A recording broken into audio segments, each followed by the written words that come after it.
So those are our 2 centre tanks. These are our 2 wing tanks. Okay.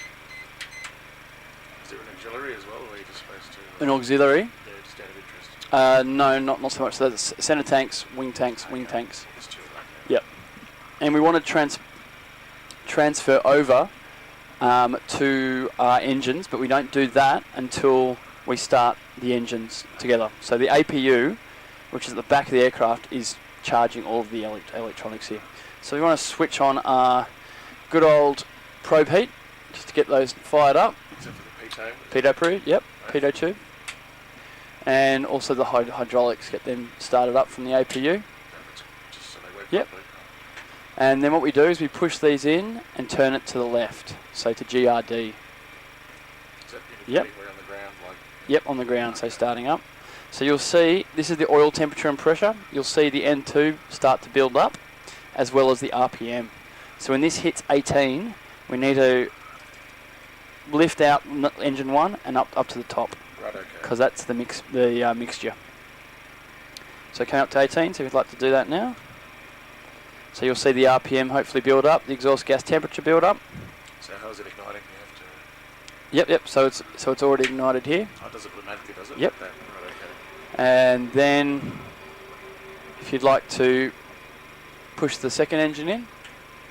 Yep. And when it builds up to 18 here,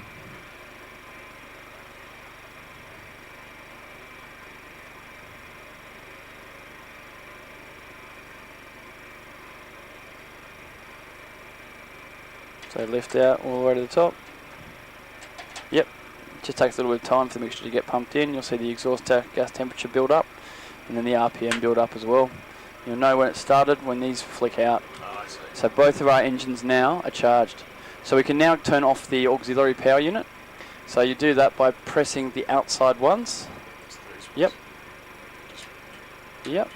So it says APU off bus, so you can flick that to the off position, the APU to the off position.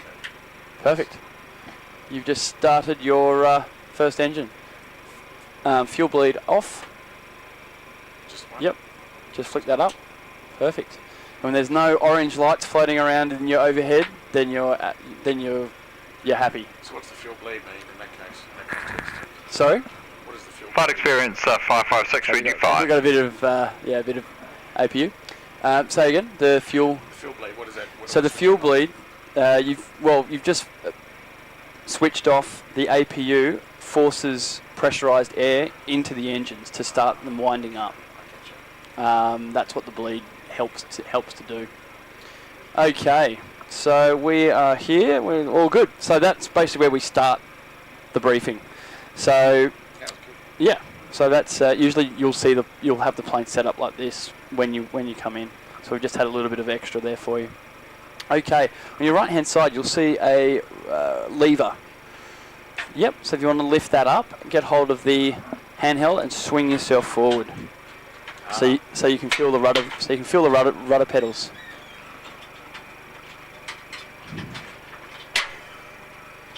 Got that there? So left and right.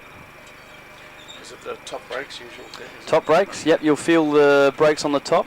They're a little bit squishy. To tell you the truth, you don't need to, in this cockpit.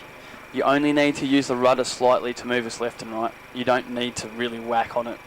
It's very, very temperamental, the rudder. Okay, so now we'll come to, so obviously you know that what rudder guides us on the ground. We don't need to put ailerons into wind because we don't have much wind at all. And only when we're on the ground we use the rudder. We won't use the rudder when we're off the ground. We'll use the yoke. So just to get your mind back in it, if I asked you to turn you to left in the sky, what would you do? Yep, right in the sky. The slide pull back to counteract. Yep, Yeah. exactly, yep. So if I ask you to raise the nose, yep, and push the nose forward. Yeah, basic, simple stuff. Is it standard to, I know most airlines are allowed to take off with about 10, is it We standard for clean or we take off on 5. on 5? Yep. Where's the top five? So it's on 5 now. I'll show you how to use the flap anyway, so that's fine. So this box is called a throttle quadrant. These are our 2 thrusts. This is our RPM here. So when we increase the thrust, you'll see these 2 little needles come out. Takes about 5 to 7 seconds for this blue, for the turbines to wind up and actually get to where you want it to be. Exactly the same when we bring them back, about 5 or 7 seconds for them to come back. So everything in a big plane like this takes a little bit of time to catch up. So you can't really roll the plane that quickly. A lot of people come in and just think it's a fighter pilot and go whack, whack, and they just want to chop them down and say, stop it. So everything's done nice and smoothly, nice and slowly. So those are our 2 thrusts. I'll probably be getting you to, we're going to start with auto throttle, so you won't have to worry about the thrust, but maybe later on, when you get a little bit more confident, we'll put it on manual thrust for you.